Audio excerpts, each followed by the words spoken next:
Je n'ai jamais vu un grand-père aussi cruel, juste parce que son petit-fils était trop gros. Le grand-père cruel a même pris 10 000 fourmis et les a répandues sur lui. En un instant, le corps du garçon fut recouvert de petites bosses causées par les piqûres. Le grand-père cruel l'a traité d'opprobre pour la famille, jusqu'à ce qu'il ne résiste plus. Alors seulement le grand-père s'est arrêté, satisfait. Mais le frère qui assistait à la scène avec amusement avait l'air de regretter que cela se termine si vite. Plus tard, le garçon se rend au bord d'une falaise pour se forger le courage, espérant changer sa nature timide. À ce moment précis, une jeune fille passe par là. Le voyant debout au bord de la falaise, elle croit qu'il veut se suicider et crie immédiatement pour l'arrêter. Effrayé, le garçon tourne brusquement la tête.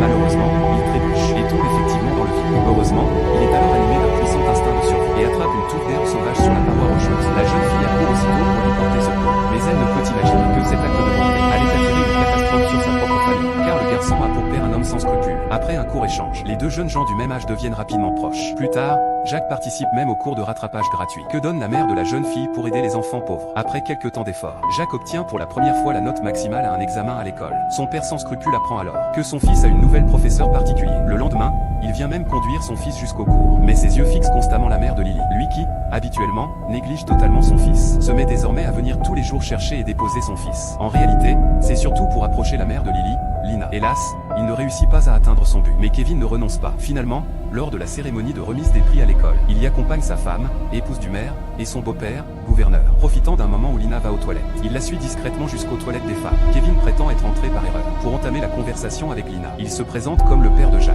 et remercie Lina de donner gratuitement des cours à son fils. Maintenant que je peux t'observer de près, je comprends pourquoi mon fils aime tant étudier. Voyant cela, Lina essaie de partir, mais Kevin tend la main pour la retenir. Durant leur altercation, Lina le gifle. Kevin, furieux, ne fait plus semblant, et exige d'être son ami. Heureusement, quelqu'un passe par là, et en cassant un pot de fleurs pour faire du bruit, il réussit à effrayer Kevin. C'est justement un collègue avocat du père de Lily. Plus tard, l'homme raconte tout cela au père de Lily. Celui-ci souhaite porter plainte contre Kevin, mais sa femme l'en dissuade. Elle craint que son mari ne perde la vie à cause de cela. Finalement, après avoir été consolé par Lina, il décide de quitter cet endroit. Le lendemain, Lily retrouve Jacques pour lui dire au revoir sans savoir pourquoi. Bien que leur amitié n'ait duré que peu de temps, elle est extrêmement précieuse pour eux. Lily traite toujours Jacques comme une grande sœur. Pourtant, ces deux amis très proches deviendront bientôt des ennemis jurés. Kevin, toujours obstiné, arrive avec un bouquet de fleurs devant la maison de Lily. Lina recule, terrorisée.